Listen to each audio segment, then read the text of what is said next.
Time now for us to take a look at the international papers. Diptyka Laurent is back with us in studio. She's been scouring them. Lots of reactions, Diptyka, to Israeli Prime Minister really flip-flopping on this deal concerning African migrants in Israel, and so far has suspended it. Well, it's hard to keep up with his flip-flopping. It's been so quick. There have been so many different flip-flops in the last 2 days. As you see from this tweet from the EU, they actually sort of poke fun at this constant flip-flopping. On Sunday, Netanyahu announced he'd scrapped his initial plan to deport around 37,000 African migrants, notably to Rwanda and Uganda. On Monday, he announced a new deal with the UN involving more compromise. And late on Monday, as you see in this tweet, at 22:50, so at 10:50 p.m., the PM suspends it and blames, among others, the EU. As the EU delegation in Israel says in this rather sardonic tweet, it's hard to keep up.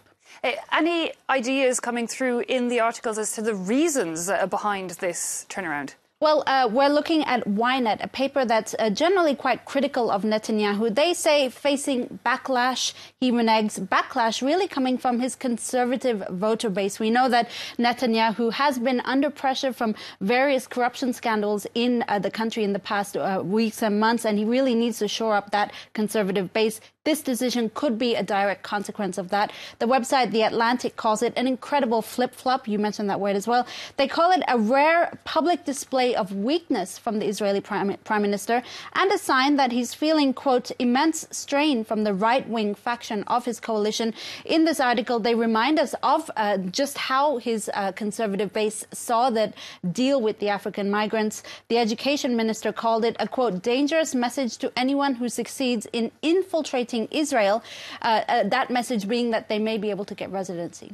Now, Diptyka, there was an interview in a US magazine, The Atlantic, that we've mentioned briefly, but I think you've had more time to read the full article. And it's an interview with the Saudi Crown Prince Mohammed bin Salman, who's, while Saudi Arabia doesn't recognise Israel, he now says that Israel does have the right to its own land. Israel and Palestinians. In this astonishing interview, he does and rather surprising comments from the Saudi prince. He says that both Israelis and Palestinians have the right to live in their own peaceful nation. Now, the youthful 32-year-old reformist prince is not afraid to speak his mind, as we've seen with all the changes. And with that headline even on the front of that article. Which I'll get to in just a second. That's right. He's also expressed his desire for a more liberal society.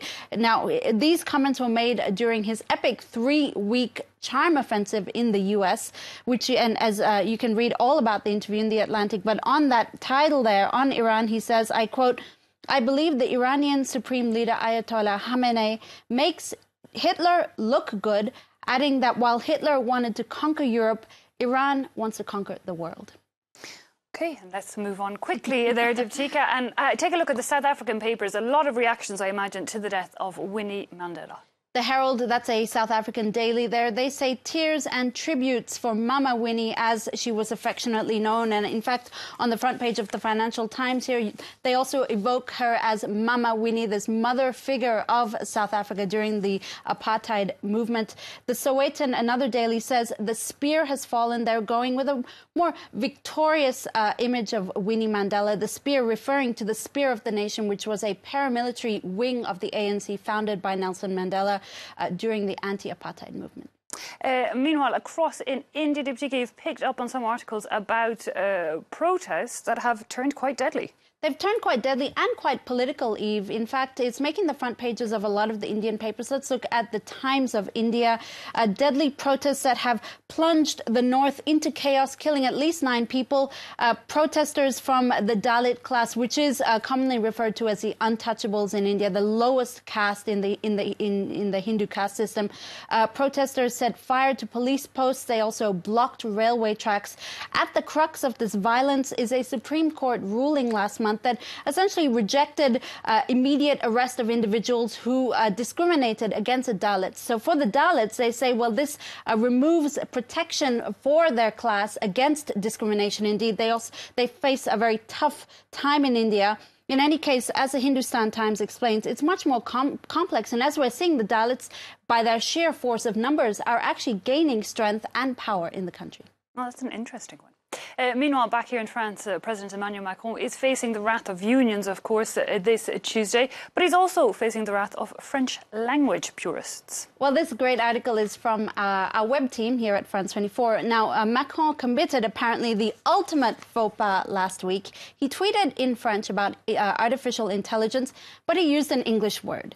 That word was bottom up, as in bottom up, top down, sort of business word. Anyway, this franglais tweet, as you see from this headline here, was not to the Gallic approval of language purists. They accused him of not believing in his mother tongue and of not being respecting the French language. The term didn't do much to help his street cred either, because again, it was a business term.